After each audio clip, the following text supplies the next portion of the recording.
DIY heat shield for the alternator.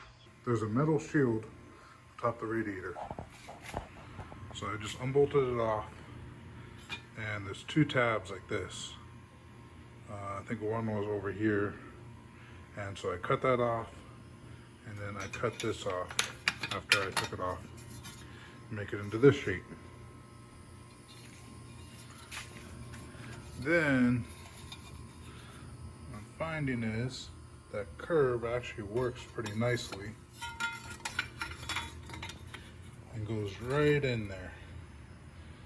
So really the only thing we got to do is bend this top tab in a way that I can maybe bolt it to there.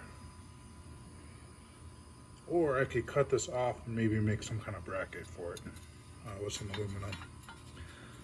But this should work, I think. And then once it's all bent up, all I gotta do is maybe put some high heat paint on it, make it look good. Alright, I'm gonna work on that. See you in half a second. Alright, this is what I got so far. So I bent a bracket, put a bolt through. I'm gonna have to cut this bolt down. So I'm just gonna use a Dremel, chop it down. And this looks like it's gonna work.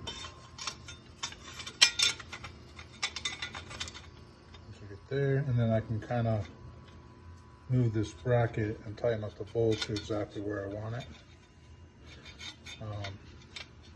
That way it clears everything, but then it's shielding the alternator, but it's also partly shielding the AC line, so that might be kind of good. Alright, so I just did the first coat of paint. I think I'm just going to do one coat, and then I'm going to flip it around once it dries and spray the other side. I'm using high heat silver paint, nothing special. So here's the final product. It's not the prettiest thing in the world, but if it works, so be it. Nothing's touching, it's on there pretty firm. So it might work. Time will tell. Alright, thank you for watching. Aloha, peace out.